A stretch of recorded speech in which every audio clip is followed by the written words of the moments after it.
Mr. McKee, as you know, a federal judge deemed Rhode Island's truck tolling policy unconstitutional. You're less than 2 weeks away from having to decide whether or not you will appeal that decision. Can you tell us right now what you're planning to do? We'll appeal. You are going to appeal the truck toll decision. So you think the truck tolls were constitutional in the end? Yes, I think that we're going to appeal. Okay. We met with the Attorney General, the Senate President, governing along with the Speaker. We'll be appealing.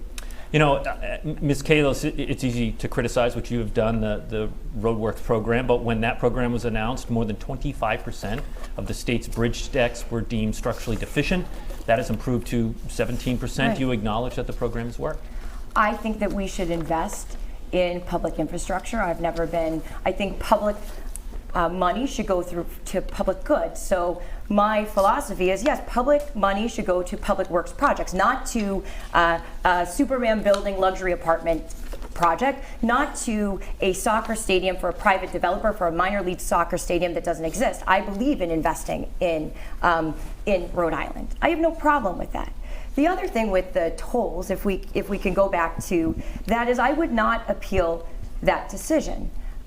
We know that the law was unconstitutional and bad law. So instead of not doing it, we went ahead and we spent $8 million on a politically connected law firm to fight that appeal, which we lost. And it is unconstitutional. So what the governor's saying in appealing is he's delaying the inevitability that he wants to tax or toll all trucks and cars. I don't understand what the legal basis is. Well, do you understand the Commerce Clause? I mean, it is an unconstitutional law. Either you fix the law and tax all trucks and cars, which you won't commit to, or you don't appeal bad law. I mean, when you need to follow the law. So the obligation of the governor is to protect the Constitution and not to sign in bad law. And when that law was blatantly unconstitutional, I would have never signed it because I knew it was not legal. I would have known it wasn't legal. What is a legal justification for you appealing that? Mr. McKee. We'll appeal, and let's talk about the infrastructure. You're right. We're down to 27% of our bridges. We'll be down to 10%. I mean 17%. Now down 10%.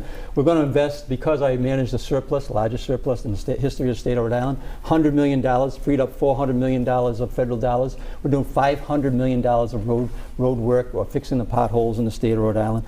We have $91 million of roads work going on right now in the state of Rhode Island.